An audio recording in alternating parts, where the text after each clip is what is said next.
మనల్ని మనం ప్రతి పనిలో నేనే సరైనటువంటి వ్యక్తిని, నేను సరిగ్గానే వెళుతున్నాను అనుకోవడంలో తప్పు లేకపోవచ్చు. ఎందుకంటే నీ లోపల నువ్వు సానుకూలమైనటువంటి ఆలోచన విధానాన్ని పెంపొందించుకోవటం కోసం అలా ఆలోచించుకుంటున్నావేమో. కానీ నువ్వు గొప్పగా ఉండటం కోసం అవతలి వ్యక్తిలో తప్పులు వెతుకుతూ ఉండటం, అవతలి వ్యక్తిని తప్పుగా చూపిస్తూ ఉండటం, అవతలి వ్యక్తి పట్ల చులకన భావంతో మెదలటం, ఇవన్నీ ఉన్నాయి చూడండి.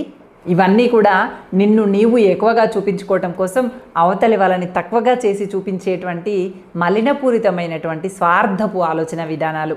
నిన్ను నువ్వు గొప్పగా ఊహించుకోవటంలో తప్పులేదు, కానీ నిన్ను నీవు గొప్పగా ఊహించుకొని అవతలి వాళ్ళని తక్కువగా చేసి చూడటం అనేది ఉంటుంది చూడండి. అది మిమ్మల్ని ఉన్న స్థాయి కన్నా కింది స్థాయికి పడే అవకాశం ఉంటుంది.